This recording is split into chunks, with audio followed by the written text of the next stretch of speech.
Bonjour à tous, cette semaine Parashat Shelach Lecha, la Parashat des explorateurs qui sont montés en Eretz Israël et qui ensuite ont dit du mal de la terre et du mal aussi de ses habitants.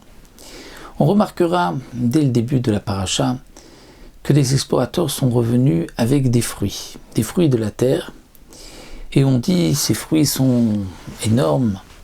C'est vrai que c'est une terre Retzavat Chalav Udvash, où coule le miel et le lait, mais malgré tout, les explorateurs sont venus montrer le mal de la terre, ces fruits énormes, et ils ont dit qu'ils ont trouvé là-bas des géants.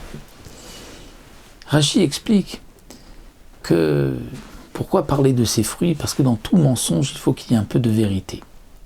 Ce qui est étonnant, c'est qu'ils auraient dû donc d'abord se concentrer sur tout ce qu'ils voulaient dire de mal, et ensuite rajouter un peu de vérité, qu'il y avait de beaux fruits. Il semblerait ici que les fruits font partie aussi de ce grand lachon hara que les Meraglim, que les explorateurs ont dit. On remarquera aussi que c'est la première des choses qu'ils ont fait en entrant en Eretz Israël, de prendre des fruits. Mais Moshe leur avait dit aussi, prenez des fruits, ramenez des fruits de la terre. Alors quelle est la signification de ces fruits-là? Le Rabbi Ephraim Sonnenfeld explique que Moshe Rabbeinu leur avait dit aussi, vous allez voir, Ayesh ba'etz im ayn. La terre, est-ce qu'il y a du bois? Etz. Et Rashi explique le bois, est-ce qu'il y a un homme, Adam Kacher, un homme pieux, que peut-être par son mérite, il protégera les habitants de la terre? La question est évidente, comment les explorateurs pouvaient savoir s'il y avait un homme pieux en quelques jours et sous quels critères allait-il définir si c'est un tzaddik ou pas? Alors le Rav répond avec une autre Gemara.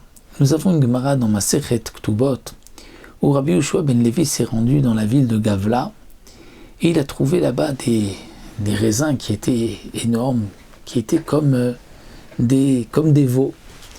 Et il s'est adressé à la terre, il a dit « Eretz, Eretz, la terre, pour qui tu fais grandir ces fruits? Pour ces hommes-là qui nous font du mal, qui sont nos ennemis ?» L'année d'après, la Gemara rapporte que Rabbi Chia s'est rendu au même endroit, et il a vu les fruits, des grappes de raisin, mais cette fois-ci comme des chèvres, pas aussi grosses que ce qu'avait vu Rabbi Yehoshua ben Levi. Et il a dit, mais il y a des chèvres parmi les vignes.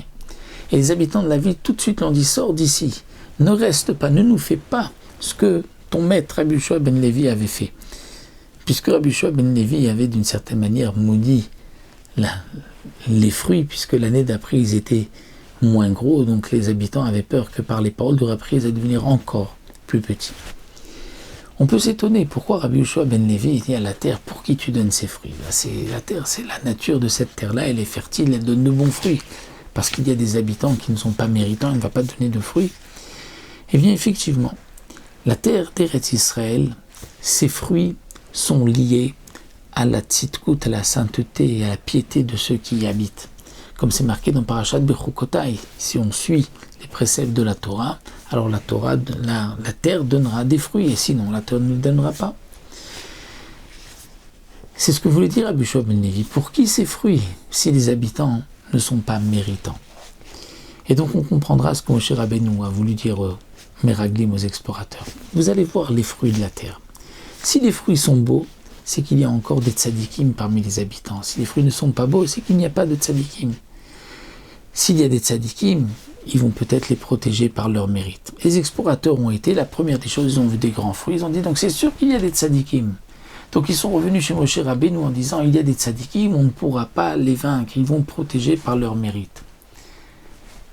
Et là, Kalev leur a dit, non, ce n'est pas ainsi qu'il faut comprendre. Les fruits sont effectivement beaux, mais ce n'est pas pour eux, c'est pour nous, c'est notre pain. C'est-à-dire, c'est pour notre mérite, étant donné que nous allons maintenant rentrer en Eretz Israël, Akadosh Baruch Hu ne veut pas nous donner une terre déserte. Et donc c'est pour cela que Akadosh Baruch Hu a fait qu'il y ait de beaux fruits. Mais donc ce n'est pas une preuve qu'il y a des tzadikim dans la terre, et donc c'est pour cela que nous pouvons maintenant aller conquérir la terre d'Israël. Voici donc un peu des words sur la paracha. Shabbat Shalom Mevorach.